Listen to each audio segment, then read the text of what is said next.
Bueno, muy buenas tardes a todos, buenas noches hasta Argentina. El día de hoy nos complace mucho tener con nosotros al doctor Ignacio José Converti. Él es nuestro ponente en nuestra sesión mensual de la Sociedad Mexicana de Histología. Les damos la bienvenida a todos los doctores, doctoras que nos están acompañando y también saludamos a los diferentes colegas que están también en otros países. Bienvenidos. Muchísimas gracias por la oportunidad que nos dan de estar aquí. Quisiera rápidamente mencionar algunos datos del currículum. El doctor tiene un currículum bastante extenso. Solamente voy a ser muy puntual en algunas cosas para después ceder la palabra al doctor. Él es médico egresado con diploma de honor de la Facultad de Medicina de la Universidad de Buenos Aires en Argentina. Actualmente él es becario doctoral en el Laboratorio Genética de la Reproducción del Instituto de Investigaciones Biomédicas de la Facultad de Medicina de la Universidad de Buenos Aires bajo la dirección de la doctora Roberta Ciurano.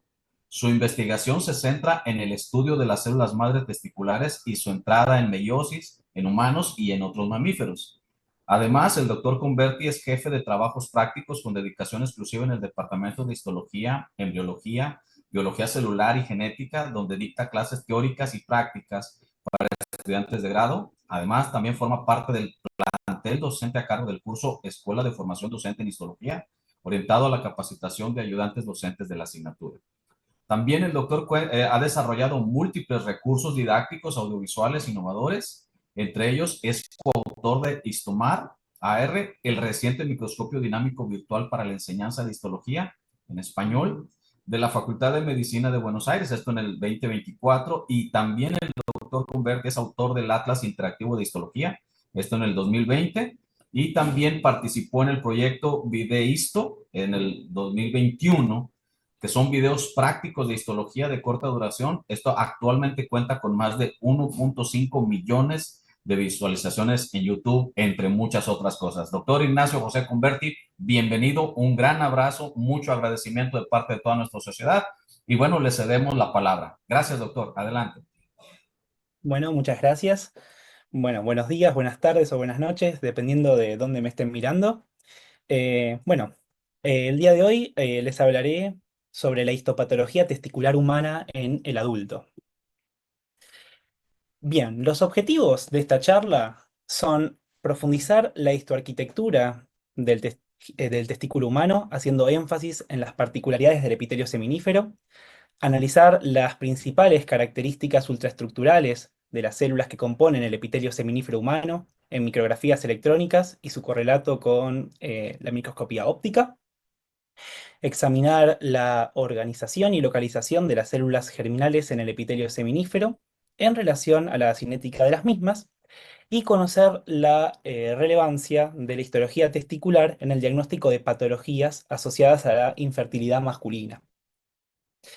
Antes de comenzar, quisiera mencionar quién fue el fundador y primer director del lugar donde trabajo actualmente, el profesor doctor Roberto Eusebio Mancini, quien fundó en la década del 60 el Centro de Investigaciones en Reproducción, que actualmente forma parte del Instituto de Investigaciones Biomédicas INBiomed. Desde su creación hasta la actualidad, el CIR cuenta con un acopio de más de 5.000 biopsias testiculares humanas y lo posicionan como la colección más importante de este tipo en Latinoamérica. El profesor Mancini fue el primer titular de la segunda unidad académica de histología, fundador de la sección de andrología del Hospital de Clínicas de la Ciudad Autónoma de Buenos Aires y fue pionero en el Comité Internacional de Andrología, hoy Sociedad Internacional de Andrología, junto a otros colegas de alto renombre en el área. ¿Sí? Bueno, sin más, comenzamos entonces. Haré una breve generalidad del aparato reproductor masculino para ponernos en contexto, ¿sí? Sabemos que el testículo es la gónada masculina y se encuentra revestida externamente, aquí en el dibujo de color verde, por la llamada túnica albuginea, que envía tabiques y lo divide en lobulillos. Dentro de esos lobulillos encontraremos una estructura sumamente importante, que es el túbulo seminífero, ¿sí? Túbulos de trayecto tortuoso, que luego se continúan con túbulos de trayecto recto y desembocan en el mediastino testicular, esta zona de aquí, en la rete testis. De allí parten conductillos eferentes que se dirigen hacia la cabeza de este órgano llamado epidídimo y desembocan en un único conducto del epidídimo que se enrolla sobre sí mismo y luego se continúa con el resto de las vías espermáticas. Repito, la clase está destinada al testículo, así que haremos hincapié en el órgano en cuestión.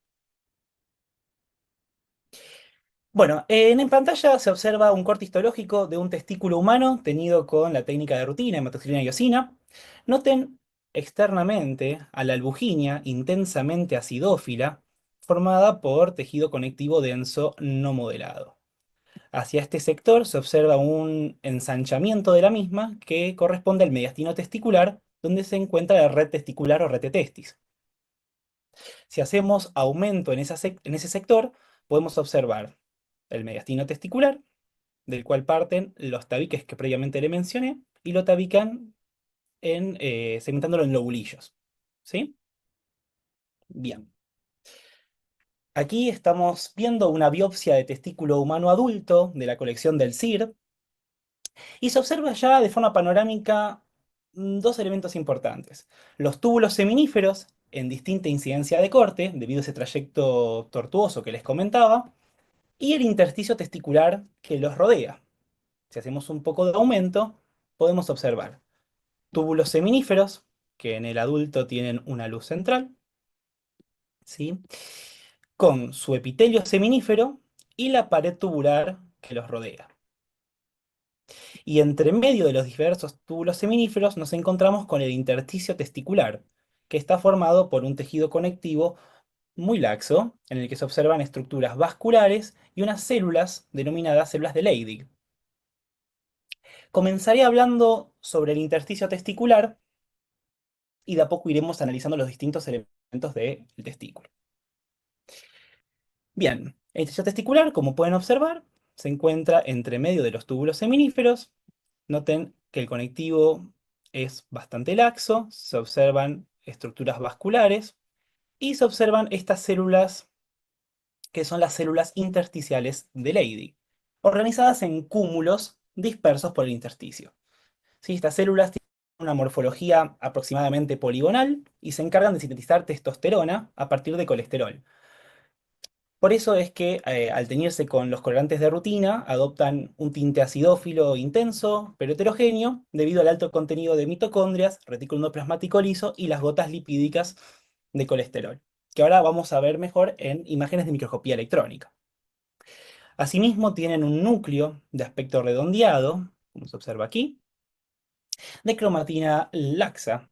Y en su citoplasma podemos encontrar en el humano unas inclusiones acidófilo claras o refractantes de aspecto romboidal o en agujas, aquí se los marco con puntas de flechas celestes, que corresponden a los cristaloides de Reinke, ¿sí? La composición exacta aún no se comprende del todo, pero bueno, estarían compuestos principalmente por proteínas. Si vemos imágenes de microscopía electrónica de transmisión, podemos observar aquí al núcleo esférico, con una cromatina bastante laxa, aunque más densa, adosada a la carioteca, nucleolo, y fíjense ya en el citoplasma se observan ya este aumento, algunas mitocondrias, que ahora en breve veremos en la imagen de abajo, y los cristaloides de Reinke. Aquí se observa uno, aquí se observa parte de otro. Aquí en este detalle pueden observar los dos elementos organelas, mejor dicho, bien desarrollados que hay en estas células que permiten la producción de la testosterona, que son, por un lado, el retículo endoplasmático liso, ¿sí? Con ese característico aspecto de organela membranosa tubular, y las mitocondrias con estas crestas tubulolaminares que se observan aquí. ¿Sí? Bien.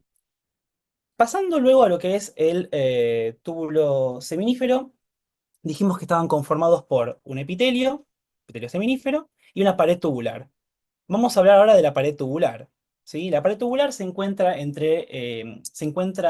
conformada por células y matriz. Las células son las células peritubulares testiculares, también llamadas mioides, que en el testículo humano se organizan en 4 a 6 hileras distribuidas de forma concéntrica, como les digo, alrededor del túbulo seminífero. Junto a la matriz le va a dar un espesor a esa pared de unos 4 a 7 micras, Y en los cortes teñidos con hematoxilina y eosina, como se observa en la figura A, em, se observa intensamente acidófilo debido a los componentes matriciales y al citoplasma de las células mioides. Asimismo, se observan los núcleos alargados y de cromatina laxa de las células peritubulares. En B podemos observar una imagen correspondiente a una microscopía electrónica de transmisión con una lámina basal, que es el punto en el que comienza la pared tubular y sobre la que reposa el epitelio seminífero, fibrillas colágenas en distinta incidencia de corte y las células peritubulares homioides. Fíjense, núcleo alargado, cromatina laxa. Bien, la pared está comprendida entonces desde la lámina basal de este túbulo hasta la última capa de células peritubulares homioides.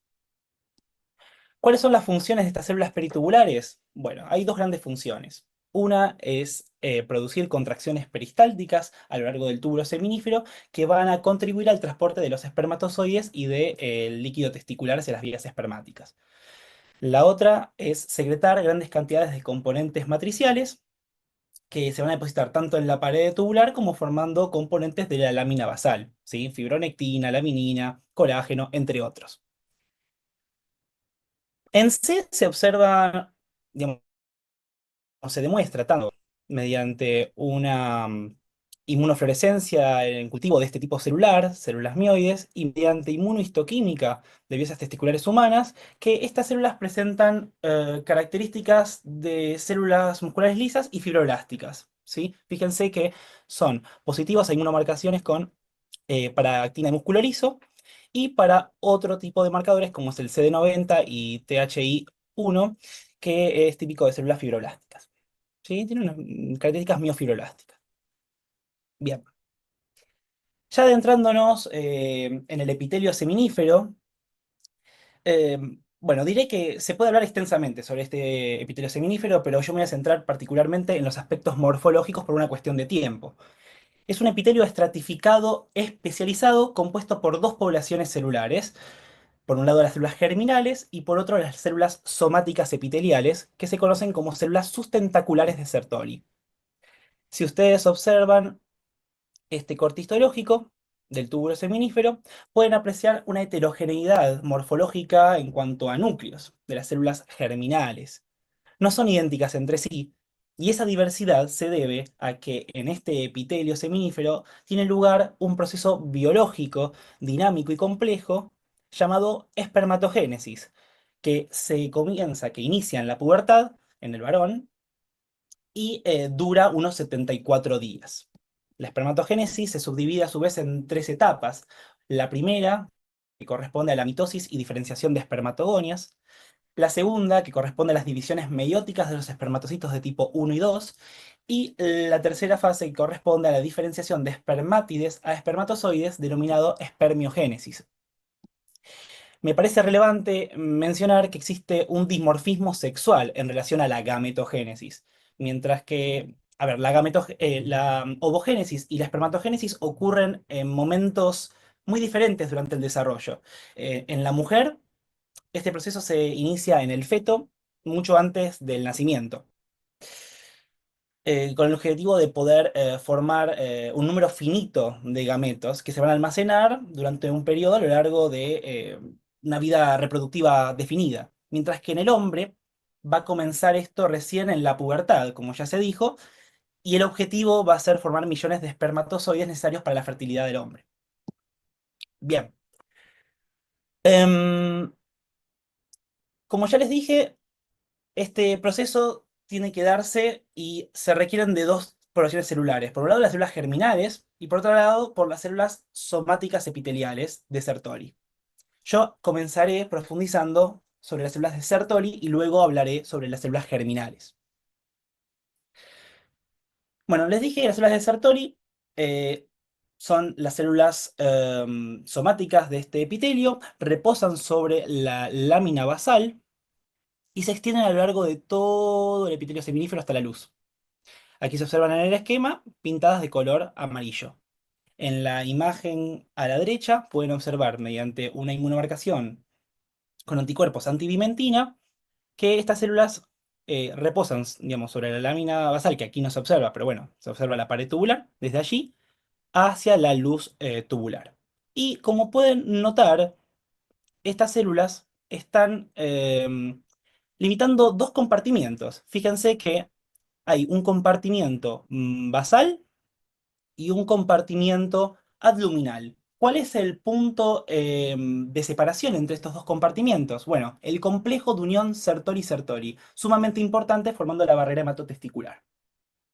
Quedando comprendido entonces un compartimiento basal con espermatogonias y estadios más tempranos de espermatocitos primarios y un compartimiento adluminal con los estadios más tardíos de espermatocito primario, secundarios y espermátides. Bien, no es sencillo ver en preparaciones convencionales de rutina eh, los límites de estas células, por eso es que les puse esta inmunomarcación. Pero lo característico de los cortes de rutina es poder visualizar el núcleo e identificar allí a las células de Sertoli. En el humano, los núcleos se ubican en la segunda posición, la segunda hilera, el segundo estrato nuclear. Es algo bastante característico. Voy a comenzar hablando entonces sobre el núcleo de estas células. Fíjense, núcleo sertoriano con una morfología muy particular, ¿sí? Una morfología piramidal triangular, muy irregular, con profundas indentaciones. Fíjense en la microscopía electrónica se ve muy bien, ¿sí? Invaginaciones de la carioteca, que le dan este aspecto usual. La cromatina es bastante laxa, salvo la cromatina más densa adosada a la carioteca. Y algo bastante característico es su nucleolo grande y central, ¿sí? Es un nucleolo que se dice tripartito ya que cuenta con un componente granular central, sería este de aquí, y dos centros fibrilares, aquí se observa uno y el otro no se observa por incidencia de corte, rodeados por el componente fibrilar denso. Aquí otra imagen, fíjense, componente granular, centros fibrilares y el componente fibrilar denso. Aquí también estaría faltando por incidencia de corte parte, digamos, de este núcleo tripartito. Pero bueno, bien. Continuando, hablaremos ahora sobre el citoplasma sertoriano. En esta imagen se puede observar a una célula de Sertoli que se las pinté artificialmente de color verde, donde hacia la derecha de la pantalla estaría la membrana basal y hacia la izquierda está la luz tubular. Son evidentes en su citoplasma inclusiones lipídicas, fíjense, y unas organelas que tienen una morfología alargada, ¿sí? Y a veces de trayecto algo curvo, que son las mitocondrias. ¿Por qué les digo esto? Porque las células circundantes, que son las células germinales, tienen mitocondrias de una morfología distinta, ¿sí? Las mitocondrias de las células germinales son más bien redondeadas, con esféricas, con crestas bien dilatadas y el tamaño es bastante importante. Fíjense, aquí les traigo una imagen con más aumento. En naranja coloreó lo que es la pared tubular. En verde se ven los citoplasmas sertorianos. Noten esas mitocondrias de forma alargada, en contraposición con las mitocondrias de las células germinales, que son más bien redondeadas. ¿Ven? Aquí mitocondrias sertorianas, aquí mitocondrias germinales. Bien. Habiendo dicho eso, vamos a pasar ahora a la población celular germinal, comenzando por las células que se ubican en el estrato más basal, en el compartimiento basal de estos epitelios seminíferos, ¿sí? Que son las espermatogonias. Entonces reposan sobre la lámina basal, son células de una morfología en hemiesfera, es decir, con una región apical abovedada y núcleos algo esféricos. En el humano se hablan de tres subtipos: las espermatogonias de tipo A oscura, en color azul, las de tipo A claras, en verde, y las de tipo B, en rojo.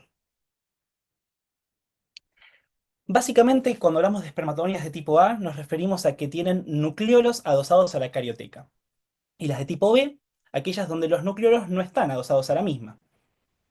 Les traigo esta imagen aquí, un panel comparativo para que sea más ameno de comprender. Fíjense, paneles 1 y 4 corresponden a espermatogonias de tipo A oscura, ¿sí? Es de tipo A porque observamos nucleolos adosados a la carioteca, ¿ven? Marcados con las flechas. ¿Por qué oscura? porque la cromatina se observa de una coloración oscura, ¿sí? Pero tiene una particularidad. Noten cómo en el centro se observa una rarefacción nuclear, ¿sí? Es una reorganización de la cromatina. Es algo característico de estas espermatogonias. A diferencia de las espermatogonias de tipo A claras, donde observamos nucleolos adosados a la carioteca, pero la cromatina es más homogénea, granular, sin ningún tipo de rarefacción nuclear. En contraposición, la espermatogonia de tipo B, donde los nucleolos se pueden observar, pero no están adosados a la carioteca. ¿Sí? Bien.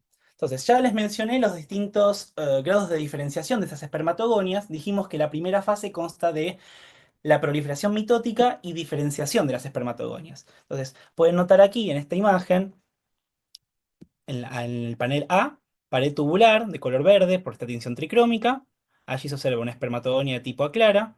Fíjense, veo nucleolo adosado a la carioteca, no hay rarefacción nuclear. Y aquí otra espermatogonia donde se observan cromosomas dirigiéndose hacia los polos, ¿sí? Es una figura mitótica. A la derecha, una imagen algo similar, pero de microscopía electrónica. Fíjense, la pared tubular, aquí se observa la lámina basal, sobre ella reposa una espermatogonia de tipo A oscura. ¿Por qué me doy cuenta de eso? Nuevamente, nucleolo adosado a la carioteca, rarefacción nuclear. Y aquí debajo se observa parte de una espermatogonia sufriendo mitosis. Noten cómo se observan cortados transversalmente cromosomas en uno de los polos, dirigiéndose hacia uno de los polos de la célula. Bien. De estas divisiones mitóticas se obtienen células hijas que van a permanecer conectadas mediante puentes intercitoplasmáticos, ¿sí? Va a haber una citocinesis incompleta, ¿sí? Citoplasmas que se conectan entre ellos. Y esto es sumamente importante y más tarde van a entender por qué, ¿sí? Pero el concepto que se llevan es que a medida que una célula madre germinal se divide, va a dar origen a clones celulares que se van a mantener unidos por puentes intercitoplasmáticos. Noten en este corte semifino, célula germinal unidas por el puente con otra. En la imagen de microscopía electrónica de transmisión, algo similar. Fíjense, célula germinal unida por puente a otra célula y esta también unida a su vez por un puente a esta otra. Bien. De una de las divisiones mitóticas goniales vamos a obtener como producto una célula gonial y un espermatocito primario. Ese espermatocito primario debe sí o sí duplicar su material genético antes de entrar en meiosis, la segunda fase. ¿Sí? Es importante entonces aclarar que la meiosis es un proceso de división celular propio de las células germinales, en el que ocurre un único periodo de duplicación del ADN al inicio, ¿sí? Es lo que acá les esquematicé, fase S, ¿sí? Hay una duplicación del ADN. Eso es un único periodo de duplicación que ocurre previo a dos divisiones meióticas sucesivas, que van a resultar en la formación de gametas haploides con un número cromosómico reducido a la mitad, ¿sí? Fíjense, la meiosis uno, tenemos un espermatocito uno que, digamos, en el cual se van a separar los cromosomas homólogos, dando origen a dos espermatocitos secundarios. Y después, cada uno de esos espermatocitos secundarios va a sufrir meiosis 2, en la cual se van a separar las cromátides hermanas, dando origen por cada espermatocito secundario a dos espermátides. ¿Sí? El punto más importante de todo esto, que es donde yo quiero remarcar en esta conferencia, es este momento, la profase uno de la meiosis uno. ¿Por qué?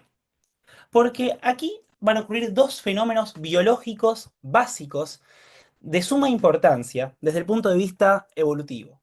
Por un lado, la sinapsis o apareamiento entre los cromosomas homólogos, materno y paterno, y por otra parte, la recombinación entre esos genomas. ¿Sí? Esto me habla de variabilidad genética y es sumamente importante. Entonces, vamos a un corte histológico de rutina. Fíjense, con la PT se marca la pared tubular. Fíjense, todo esto es el epitelio seminífero y todas, digamos, con punta de flechas negras estoy marcando distintos espermatocitos primarios. Noten que no todos tienen el mismo aspecto, ¿sí? Si afinamos un poco el ojo, podemos diferenciar a los espermatocitos más cercanos a la pared tubular con una cromatina de aspecto filamentoso delgado, ¿sí? Veo filamentos de cromatina delgados.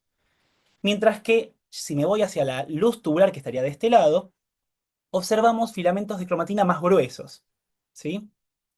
Esto hace referencia a distintos momentos de la profase 1, ¿sí? Cuando veo filamentos más gruesos, allí estamos viendo a los cromosomas homólogos apareados. Pero vamos a desglosarlo de a poco, ¿sí? Fíjense, la primera subfase de la profase 1 es el leptoteno. Lepto significa delgado, fino, y teno, filamento. Justamente vemos filamentos delgados. Noten en el esquema, se observa aquí el núcleo con su carioteca. A la carioteca tenemos placas de adhesión en las que están unidas estos ejes proteicos llamados ejes simples, que fíjense que son discontinuos porque están en formación. A estos se le va a estar adosando cromatina en forma de bucles o loops, ¿sí? Aquí estaríamos viendo básicamente al homólogo, pongámosle paterno, y aquí al materno, ¿sí? Bien, si vamos a la imagen de microscopía electrónica de transmisión, vemos citoplasma del espermatocito primario, la membrana nuclear carioteca, punto de attachment, ¿sí? Punto de adhesión, eje simple proteico, y este componente electrodenso granular corresponde a la cromatina asociada en forma de bucles. Bien. Pasando al siguiente estadio, que es el cigoteno. Cigo significa algo que se mantiene unido. Y teno, vuelvo a decir, filamentos. ¿Qué está empezando a acontecer? Se empieza a dar el apareamiento, la sinapsis entre los homólogos, ¿sí? La sinapsis dijimos que es un proceso necesario para que se pueda dar la recombinación.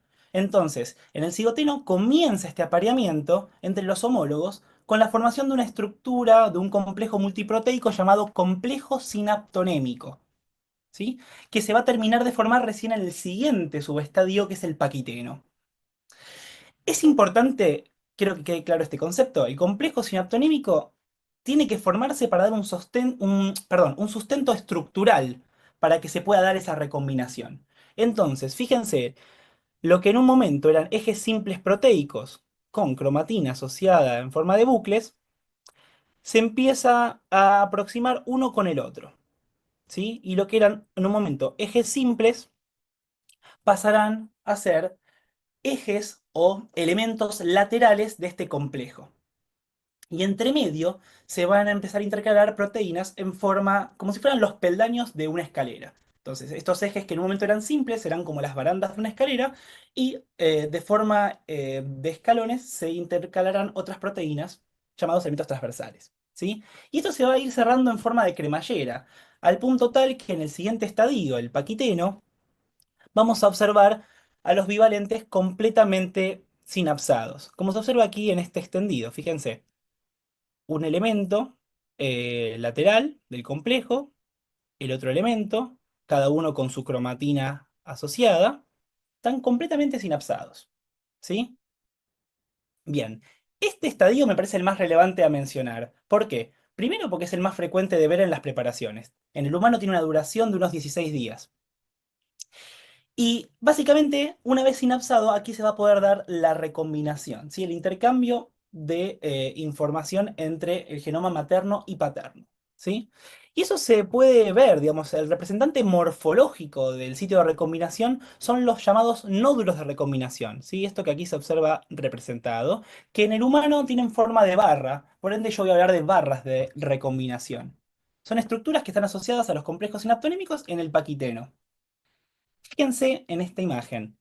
Aquí estamos observando a homólogos sinapsados completamente en una preparación de un extendido de espermatozoide primario teñido con ácido fosfotúnsico. Al microscopio electrónico, obviamente, ¿no? Fíjense, elemento lateral, el otro elemento lateral, la cromatina estaría aquí, algo se ve.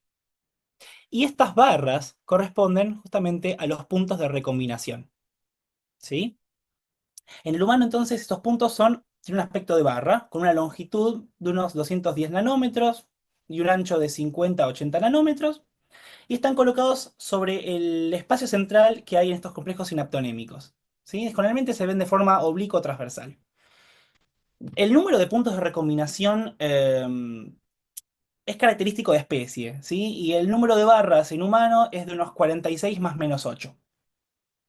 En la actualidad uno puede hacer detecciones por inmunofluorescencia y justamente existe una proteína específica de estos focos de recombinación que es la MLH1, ¿sí? La MUT-L homolog 1, cuya localización y número coincide justamente con estos puntos de recombinación. Y es lo que se observa en la imagen B. Los pongo en contexto. En color rojo podemos observar estos filamentos gruesos, ¿sí?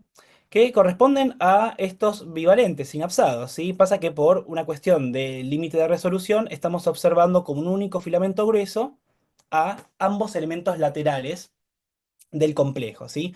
Eso está marcado con anticuerpos anti-CCP3, que es la proteína principal de esos elementos proteicos laterales que ya les mencioné.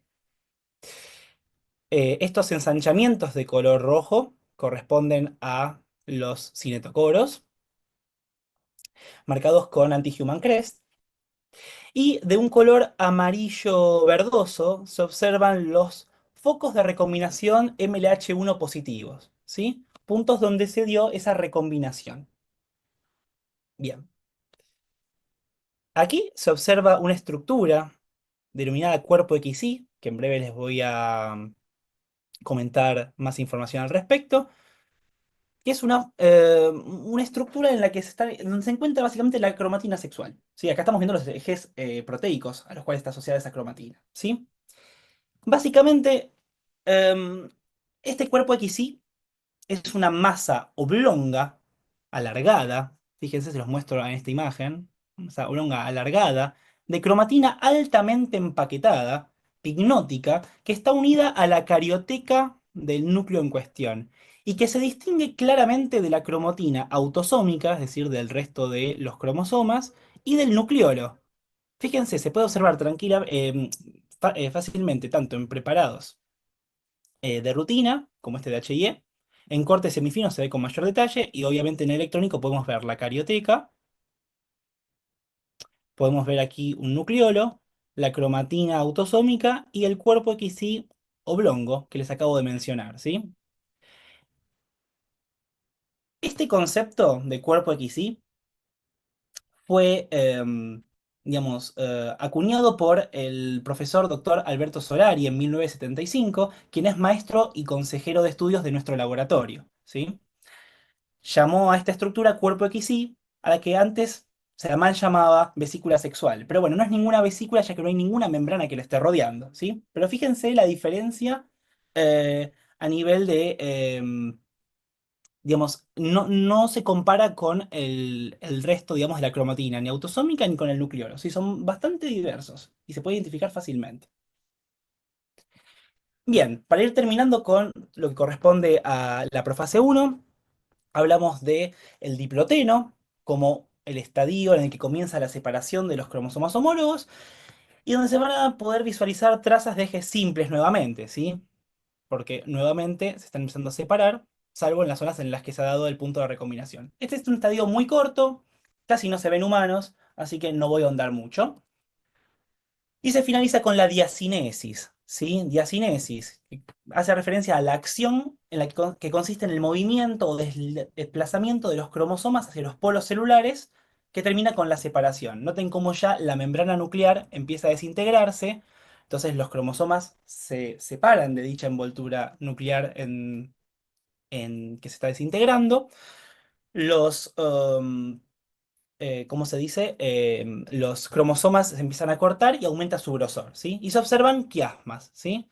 Que son el resultado morfológico de justamente el crossing over, ese entrecruzamiento que les mencioné previamente. Bien, continuará, digamos, se pondrán en la placa ecuatorial, digamos, en metafase, se separan en la fase ya los cromosomas homólogos, se dirigen hacia los polos y voy a obtener espermatocitos secundarios, ¿sí? Irá un cromosoma homólogo con, digamos, esa recombinación que se ha dado, para cada espermatozoide secundario, obteniendo células haploides, pero con dos cromátides hermanas por cada cromosoma. Luego tendrá que acontecer la meiosis 2 para que a partir de los espermatozoides secundarios obtengamos dos espermátidas, con un cromosoma con una única cromátide cada uno. ¿Por qué les quiero contar esto justamente? Porque la cantidad de ADN que encontraremos en un espermatozoide primario va a ser mayor que la que vemos en un secundario, que va a ser mayor que la que vamos a ver en una espermátida.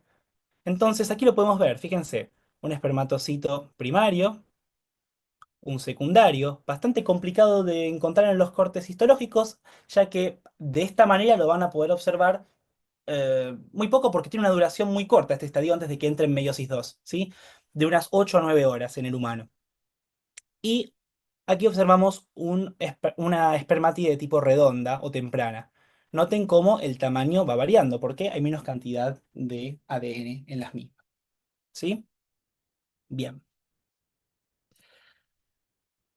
Para también un poco seguir fundamentando esto que les estoy comentando, noten las diferencias que hay entre una metafase 1, perdón, donde digamos, en el ecuador se observan aquí, digamos, una densidad de coloración mucho más importante, debido a que aquí vemos más cantidad de ADN. ¿Sí? Aquí estamos viendo a los homólogos, que aún no se han separado. Una vez separados, solamente van a quedar cromátides hermanas para poder separarse en un espectro secundario. Entonces, fíjense cómo aquí la densidad de coloración e incluso el tamaño de los cromosomas, ¿sí? Es menor. Bien. Finalmente llega la tercera etapa de la espermatogénesis, que es la espermiogénesis. No voy a ahondar en mucho detalle, solamente diré que a partir de espermátides redondas obtendremos espermátides enlongadas. Básicamente se va a desarrollar un acrosoma a partir del aparato de Golgi, va a aparecer y formarse un flagelo. El núcleo, como les dije, era redondo y se va a empezar a enlongar, como pueden observar bien aquí. Y la cromatina cada vez se va a hacer más densa.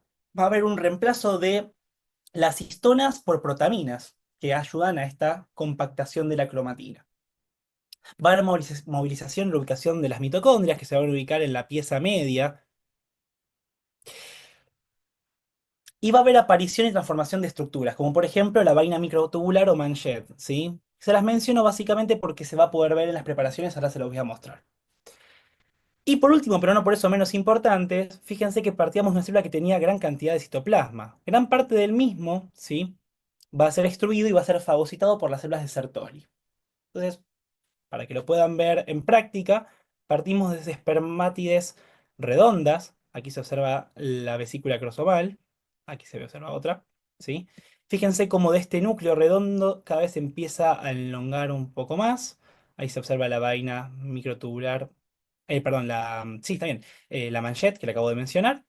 Fíjense cómo de este estadio al C la cromatina está cada vez más compacta y cada vez se ve más alongada ese núcleo. Y finalmente estadios en los que se observan las espermátides más maduras posibles, que pronto se liberarán como espermatozoides a la luz tubular, con los cuerpos residuales, ¿sí? Todo el citoplasma que es fagocitado por las células de Sertoli. Bien, les presento a Yves Clermont, quien en 1963 describe a la cinética del epitelio seminífero humano. Básicamente describe el modelo consenso que hay al día de hoy respecto a la cinética del epitelio seminífero humano. Aunque bueno, se está empezando a revisar, así que bueno, posiblemente pronto les pueda traer novedades al respecto. Básicamente él plantea varios conceptos que creo que son importantes que comprendan para entender bien qué es lo que está aconteciendo, ¿sí? Uno es el concepto de asociación celular, ¿sí? Básicamente hace referencia a la disposición organizada, no azarosa, de células del epitelio. ¿Se acuerdan que yo les hablé de puentes intercitoplasmáticos? Bueno, esos son los puentes que contribuyen a este fin. Al estar unidas las células, permite que uno pueda observar asociaciones de células, organizadas de una manera particular. Y para cada asociación celular va a haber una correspondencia con un estadio o etapa del ciclo del epitelio seminífero, que en el humano son 6, como se observa aquí, 1, 2, 3, 4, 5, 6.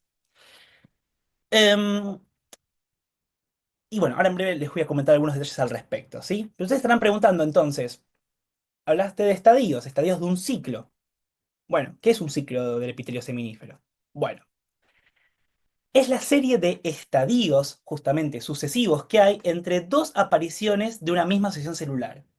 Es decir, son los cambios que va a tener, que van a haber durante un periodo en un área determinada del túbulo seminífero. Es como si uno pusiese una cámara aquí, en un punto fijo del túbulo seminífero, y observa un estadio. Va a pasar un tiempo para que ese estadio uno, que pasó a 2, 3, 4, 5, 6, vuelva nuevamente a ser un estadio uno. Cuando vuelve a estadio uno, se dice que ha pasado un ciclo del epitelio. Distinto es el concepto de onda del epitelio, que corresponde a la distribución de los distintos patrones de asociaciones celulares a lo largo del túbulo, ¿sí? A lo largo de una distancia. Esto no ocurre en el humano, sí en otras especies, en la gran mayoría, por ejemplo en los roedores. ¿Por qué no ocurre en el humano?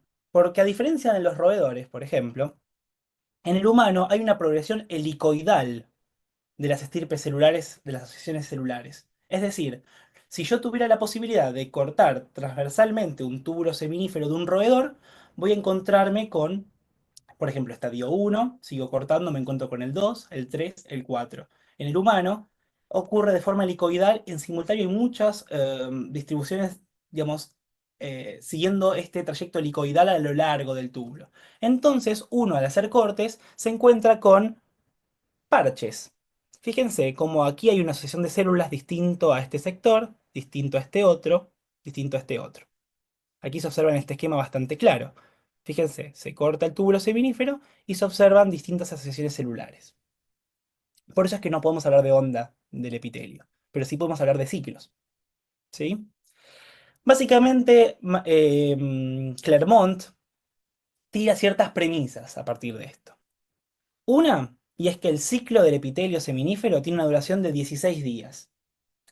Y notó que se requieren 4,6 ciclos, casi 5 ciclos, para que una espermatogonia complete el proceso de espermatogénesis. Por tanto, si hacemos la cuenta, nos da que, en el humano, la espermatogénesis tiene una duración de unos 74 días aproximadamente. ¿Cómo se pueden reconocer los distintos estadios?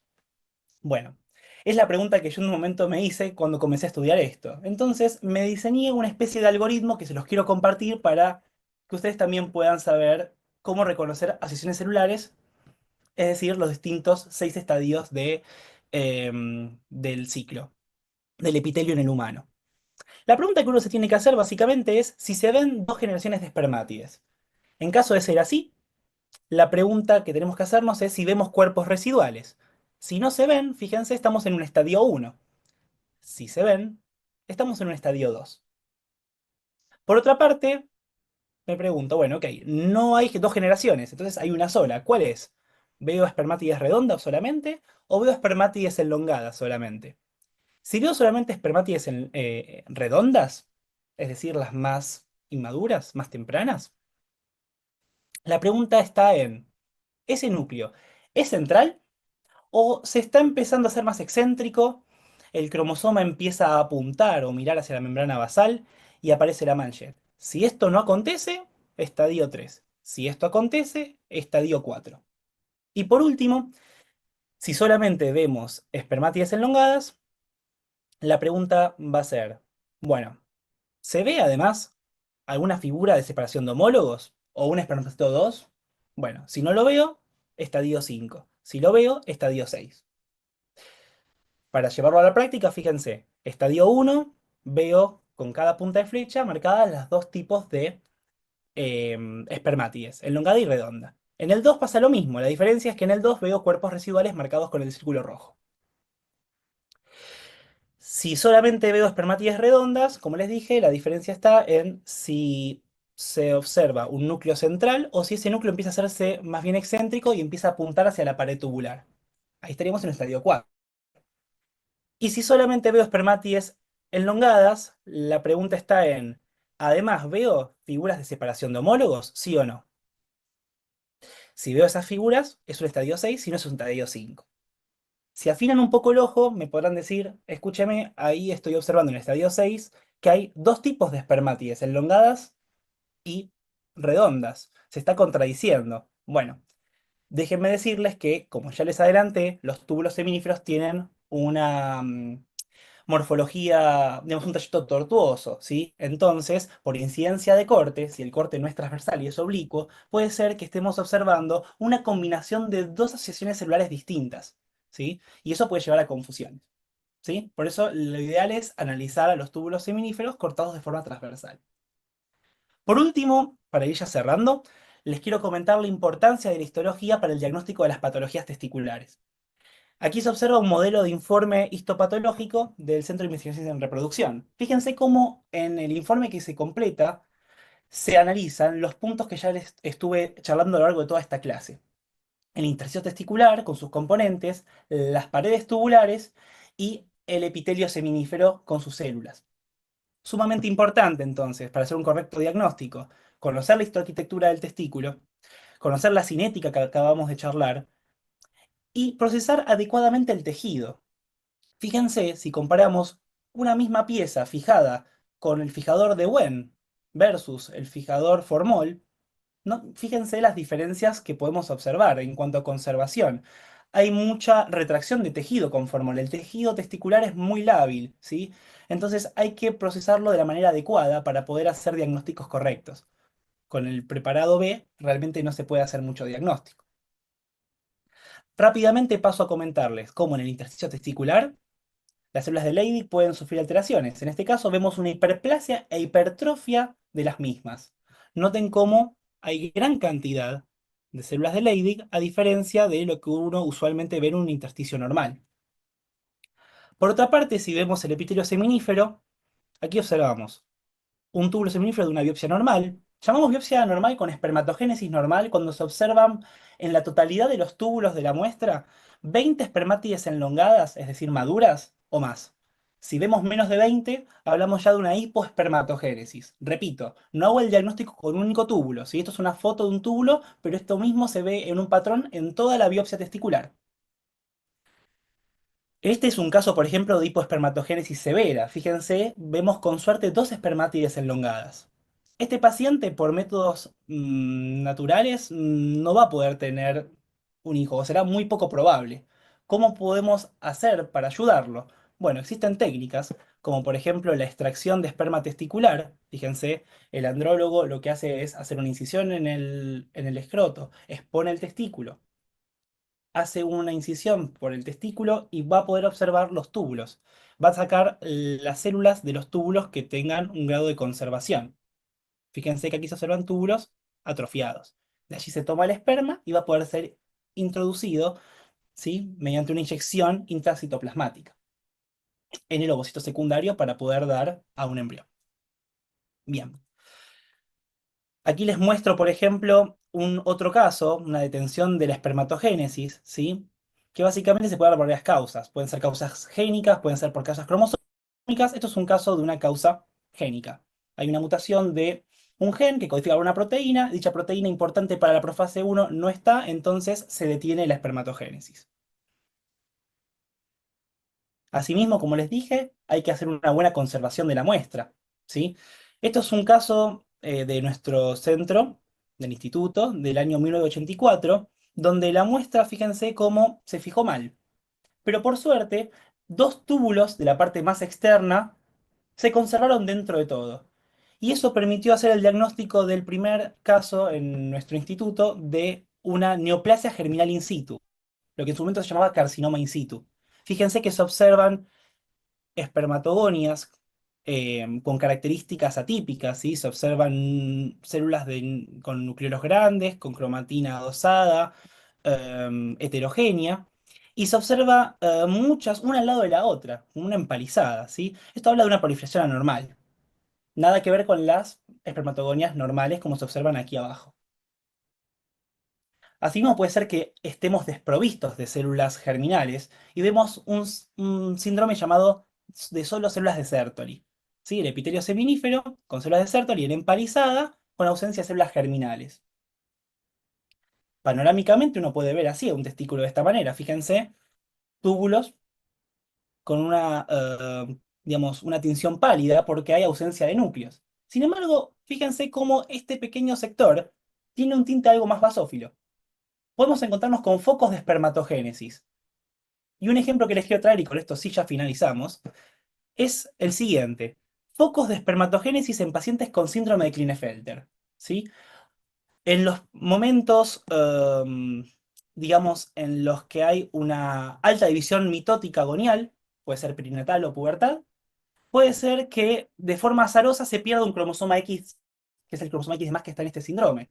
Entonces, eso lleva básicamente a que esas células puedan avanzar y seguir, digamos, la espermatogénesis.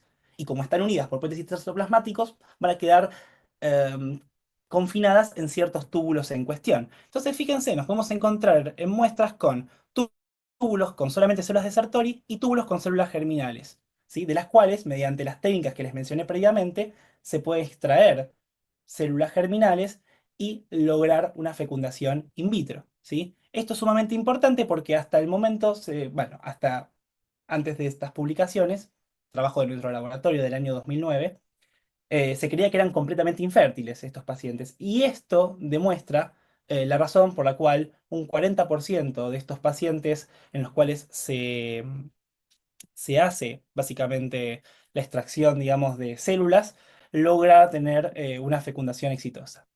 Bueno, sin más, quiero mostrarles este es nuestro trabajo, perdón, discúlpenme, nuestro grupo de investigación, a la cabeza la doctora Roberta Ciurano, mi compañero, el licenciado Carlos Álvarez, y la licenciada Cristina De Parsi, bueno, nuestro mentor, el doctor Alberto Solari, y no quiero dejar de agradecerle a los colaboradores, al doctor Roberto Poncio, quien es autor de gran parte de las fotos que estuve mostrándoles, a los médicos Rey Balsaki y Roberto Coco y sus pacientes, ¿sí? Cuyas biopsias son muy importantes y justamente nos permiten hacer todo este tipo de investigaciones. Y obviamente a ustedes por escucharme. Así que bueno, muchísimas gracias por el espacio. Contrario, doctor, muchísimas A gracias usted. por estas imágenes tan impresionantes y cómo nos fue llevando poco a poco a lo largo de toda esta parte del testículo, la germinación y toda la diferenciación. Este, abrimos la sesión de preguntas. Si nos hacen favor de abrir sus micrófonos o sus cámaras también, nos gustaría mucho dar oportunidad, doctor. Adelante. Tenemos varias manos levantadas. Por favor, tenemos al doctor Germán también, expresidente de nuestra sociedad. La doctora, ahorita vi una mano levantada, no sé si la doctora Nancy también.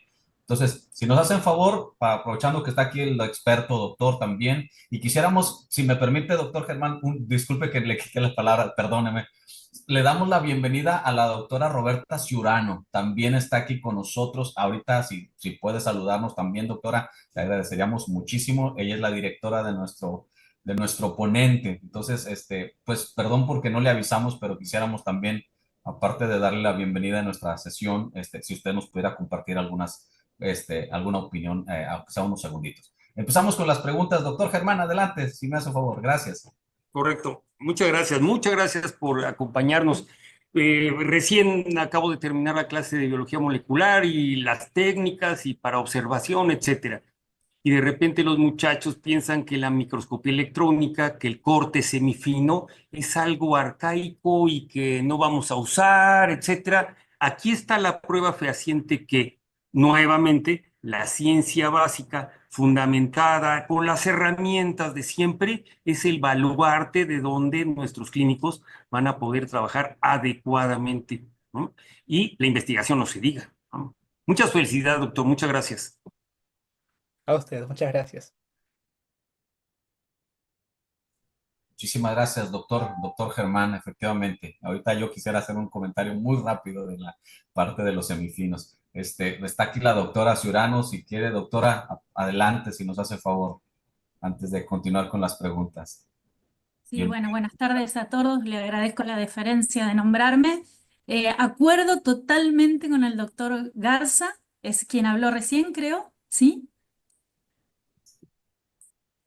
El doctor Germán Garza. Garrido. Garrido. Perdón, perdón, doctor Garrido. Y acuerdo totalmente con lo que acaba de decir, ¿sí? Es importante que esto también se transmita a los alumnos, nosotros que estamos en una universidad. De hecho, hay como una vuelta, ¿no es cierto? Una vuelta a ver un poco de ultraestructura y a profundizar la ultraestructura con el desarrollo también de la tomografía electrónica, ¿sí? Que nos permite también ver cortes con mayor profundidad. Incluso con respecto a uno de los puntos que tocó recién el doctor Converti, por ejemplo, se conoce muy poco en humano. Uno de los ejemplos que él mostró que son las mutaciones de genes meióticos, ¿sí? Y eso en realidad se empieza a descubrir por la morfología, digamos la verdad. Vemos un corte histopatológico, observamos que hay algo que es anormal, que el paciente tiene un cariotipo 46XY normal, que no tiene microdeleciones del I, que tiene un testículo de un tamaño más o menos normal, que tiene parámetros hormonales normales y no sabemos por qué es un azospérmico. Digamos, cuando recién vemos la histología y cuando analizamos aún más específicamente la meiosis, la desinapsis de esos cromosomas homólogos, cuando empezamos a ver ciertas anormalidades, ahí es cuando podemos caracterizar todo el perfil estructural, ultraestructural y también después con marcadores proteínicos específicos, por supuesto. Pero digamos, nos está dando mucha información que no tenemos que dejar de lado, digamos, tenemos que poder complementar todas las técnicas, ¿no? Y no dejar algunas técnicas a un lado porque parecieran ser en principio obsoletas.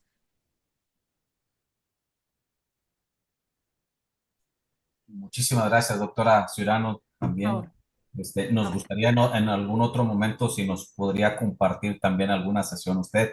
Quisiera rápidamente leer algunos comentarios, doctor Converti, lo están felicitando, Itzayana Mejía, también nos están llegando a través de Facebook. Ahorita vamos a dar la palabra a la doctora Perla, que ella nos está haciendo favor también de estar al pendiente. Hay algunas preguntas en Facebook que sí quisiéramos ahí aprovecharlos que están aquí con nosotros. Adelante, doctora Perla, si nos hace favor. Ella está en las preguntas de Facebook, hay algunas. Gracias. Hola, buenas tardes. Muchas gracias. Muchas felicidades, doctor, por su ponencia. Gracias. Muy bien. Nos comenta Andrés Reyes, ¿sabrá cuántos días tarda el ciclo de espermatogénesis en los túbulos de rata y de ratón? Bueno, hay variaciones ahí dependiendo de las especies. Realmente, para serles sincero, en este momento no recuerdo específicamente cuánto tiempo duran, pero bueno, depende de cada especie, varía esto. Quizás la doctora Ciudadano ahí nos puede tirar un dato que me pueda ayudar, le agradezco. Bien, Nacho, me vas a disculpar, pero estoy tan enfocada en este momento en humano que no me acuerdo los números. No me acuerdo, pero Difieren no quiero decir un número, no No, quiero mentirles, por eso. disculpen, no, pero se lo podemos mandar al doctor Reyes, ¿es?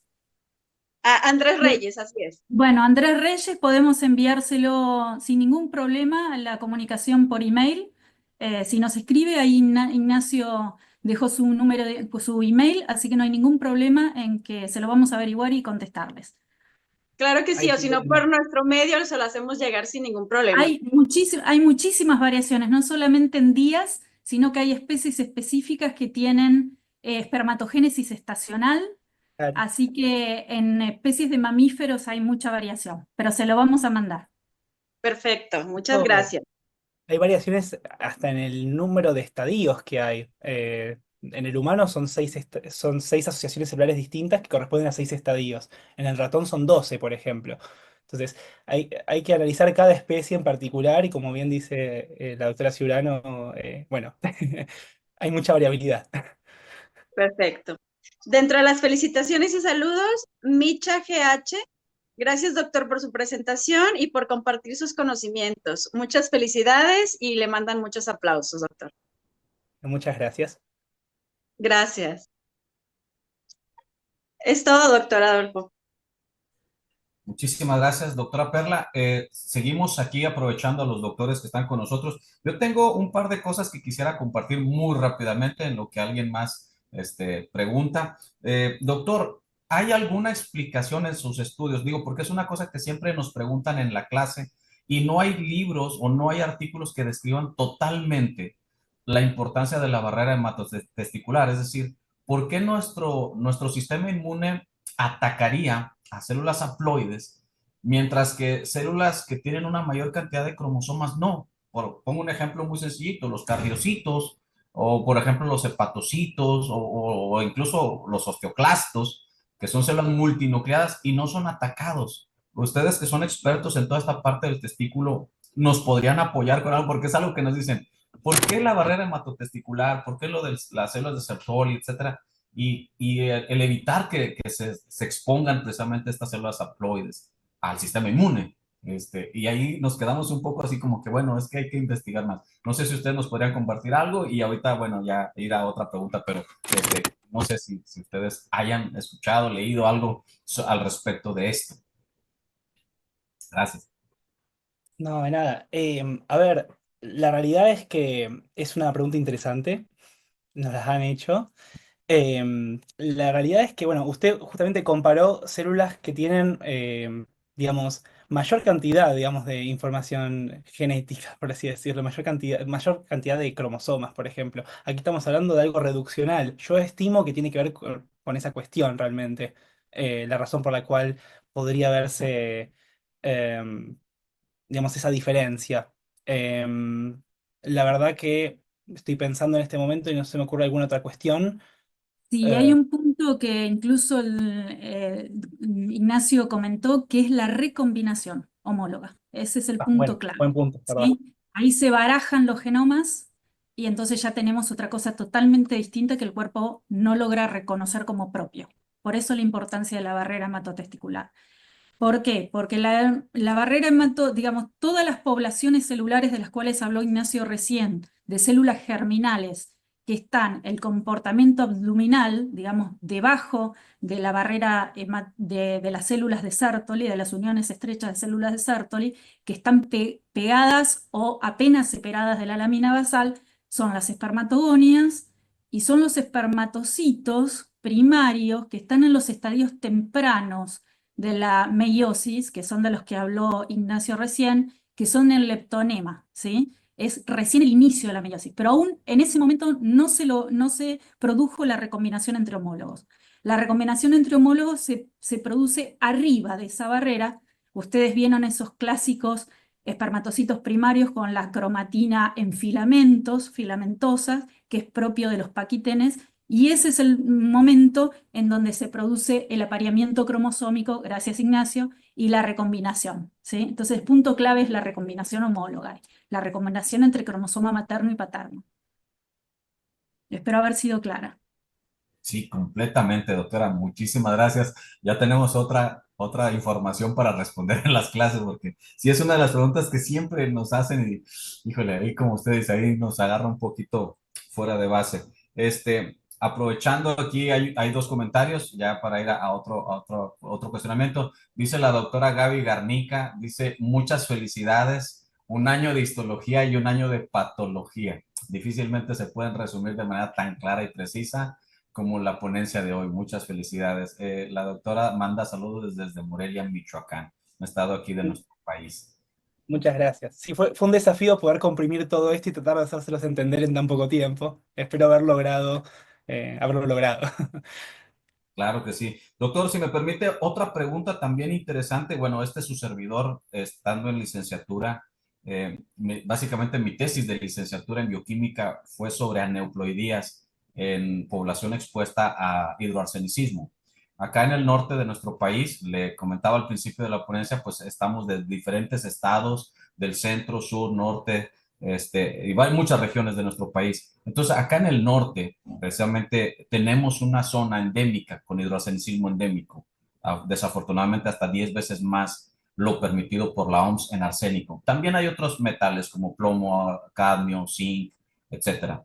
Pero una de las cosas que se están estudiando, y le digo, por cuestiones ya del posgrado y el trabajo, yo ya no continué con eso. Esto es a una ciudad cerca de aquí, de Nuevo León, pero bueno, de Monterrey. Pero quedó en el aire cómo es que estos metales o por qué pueden atravesar precisamente esta barrera y generar las aneuploidías. Hay mucha investigación a nivel, eh, digamos, de arsénico en leche materna, en líquido seminal, incluso en orina, en pelo, en uñas, en diferentes... Pero, ¿cómo es que puede atravesar la barrera hematotesticular y generar estas aneuploidías? Fue algo que no hemos explicado o que no se ha explicado. Les vuelvo a comentar en su experiencia, en sus estudios, ¿Ustedes han visto algo al respecto? Muchas gracias. Bueno, aquí en Argentina también hay zonas en las que hay altos niveles de arsénico en agua. Es una realidad, por lo visto que está en varios lugares del mundo. La verdad es que no he trabajado con estudiando los efectos de estas sustancias en células germinales. Tengo entendido que en nuestro laboratorio no hemos hecho estudios de este estilo. No sé si alguien en el instituto, Roberta, ha trabajado en esto, como para Sí, quizás el poder indicado por responder. ahí quizás es el doctor Cristian Sobarzo, Eduardo, ¿no? Sí. sí, que él trabajó con algunos, sí, metales y tóxicos. No, nosotros no hemos trabajado, nosotros en nuestro laboratorio se orienta más a alteraciones genéticas, cromosómicas y génicas, así que no tenemos experiencia, lamento doctor, no poder orientarlo, pero sí una de las personas que conoce muy bien el tema es el doctor Cristian Sobarzo. Vamos a hacerle el contacto para que pueda Sí, llevarle sí, sería pregunta. interesante, Ujú. interesante, sí. Muchísimas gracias. De verdad que sí. Le comentaba, en su momento yo fui parte de ese grupo de investigación. Ahorita siguen trabajando después de más de 20 años. Son de los pioneros en esta cuestión. El doctor se llama Javier Morán y todo su equipo de investigación. Y precisamente ellos se centran mucho en esto de la toxicidad. La región que le estoy platicando acá del norte de nosotros es muy conocida porque le dicen la Laguna o la parte de Coahuila, Durango, que es una zona donde convergen varios estados. Ahí es donde encontramos todas esas partes muy, muy altas de arsénico y le digo de otros metales, pero Bueno, lo que uno esperaría, simplemente hipotetizando, ¿no es cierto?, desde el conocimiento que tenemos del proceso meiótico, probablemente actúe a nivel de la recombinación, afectando la recombinación, o más probablemente todavía el uso meiótico, ¿no es cierto? Los microtúbulos del uso meiótico. Por eso, alteraciones quizás de digamos, la producción de aneuploidías, pero solamente haciendo una hipótesis al aire, ¿eh? bueno, pues, muchísimas gracias. Hay mucho por descubrir. Y bueno, antes de despedir la transmisión, nuevamente agradecer al doctor Ignacio José Converti y también, bueno, a la doctora Roberta Ciurano. Una disculpa, doctor, que quisimos aprovecharla, la vimos por aquí y dijimos, pues bueno, ¿por qué no permitir también ahí que nos comparta muchísimo de todo este conocimiento? Y repito, en alguna otra ocasión, pedirle de favor si nos puede agendar en alguna de nuestras sesiones mensuales. Eh, Nosotros quisiéramos agradecer al doctor Ignacio José Converti por el tema que nos compartió el día de hoy, histopatología testicular humana en el adulto. Le haremos llegar una constancia avalada por nuestra sociedad en agradecimiento a este tiempo. Les agradecemos nuevamente. Sé que por allá andamos arriba de las 10 de la noche y pues hay muchas cuestiones laborales. Entonces, doctor Ignacio, doctora Roberta, muchísimas gracias. Un gran abrazo desde acá, desde Monterrey, desde el norte de nuestro país, desde México, distintas regiones y también de otros países que nos acompañan. Muchísimas gracias. Al final, después de la transmisión, quisiera pedirles a los miembros si me regalan un par de minutitos. Pero bueno, despedimos con un gran abrazo, un fuerte aplauso al doctor Ignacio y a su directora, doctora Roberta. Muchísimas gracias. A usted por el espacio. Están al pendiente. Esta transmisión vamos a ponerla en nuestro canal de YouTube también para si gustan compartirla o volver a verla, etcétera. Y ahí está el contacto con el doctor. Muchísimas gracias, Muchas gracias. doctor Carlos. Estamos a tu disposición. Tú nos das la indicación y los esperamos en nuestra próxima sesión el día 12 de marzo, que vamos a tener el evento de las mujeres de la ciencia. Gracias a todos. Bonita noche. Muchas gracias a usted. Un abrazo.